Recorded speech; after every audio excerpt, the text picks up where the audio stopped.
This is the third part of the process. Now, the first thing we're going to do is really define what a trigger is. Okay, let's define it. A trigger is basically anything that makes you remember the pleasure that you got from this destructive habit that you've been practicing, and it gives you the urge to want to do it. Something that triggers you. It could be people.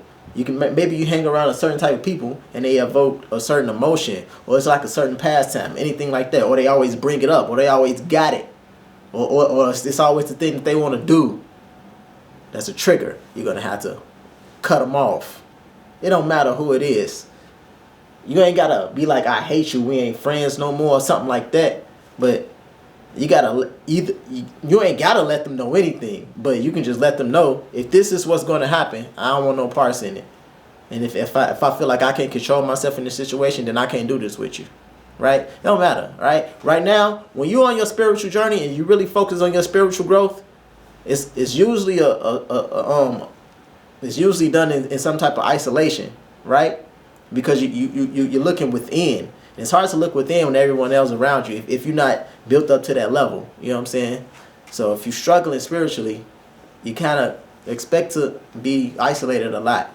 So I want you to define your triggers. It could be times of day. Maybe it's a certain time of day you like to do this stuff, or you usually do it.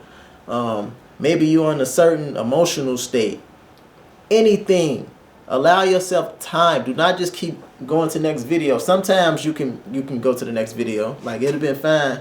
Well, no. This stuff is going to take time, because it is internal work, okay? It's internal work. So allow yourself time. Go throughout your day and really feel your life, right? And be like, man, I kind of want to do it now.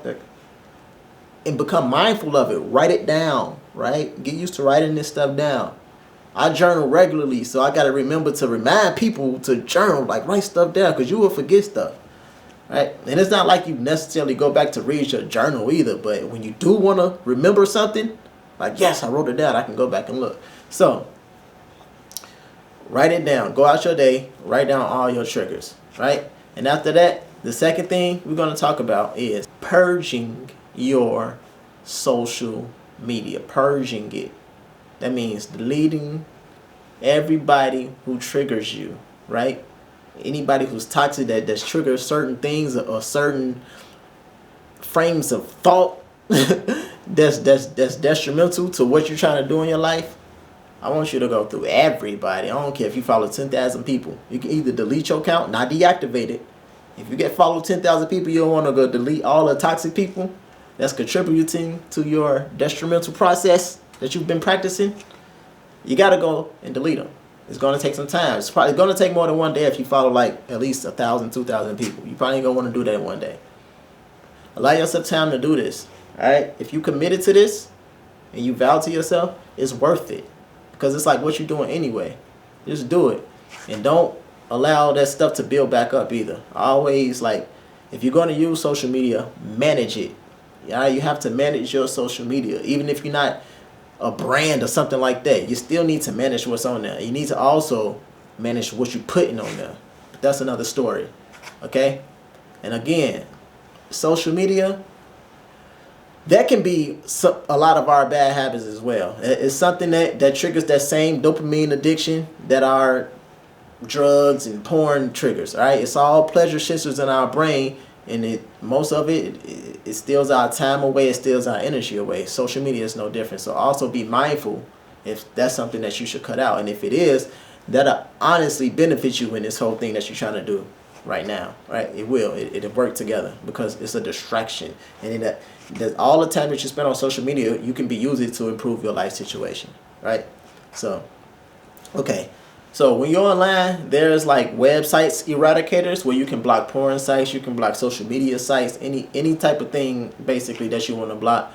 You can install a website eradicator. I have stuff linked in the description, everything that I know about. And you can also just do your own research and see how you can block stuff, okay? So I recommend that. And also be mindful of the other media that's out there, okay? It's not just social media. It can also be movies, music videos, YouTube. Like any type of thing that you can consume. Maybe you read certain novels in it that evoke a trigger for you. It can be anything. Newspapers, like anything. Like, you just literally need to be aware of the information that you're allowing into your mind. If it triggers you, and if it's triggering you, it's not benefiting you, you have to cut it. If it's a trigger for you, you have to cut it. Simple as that.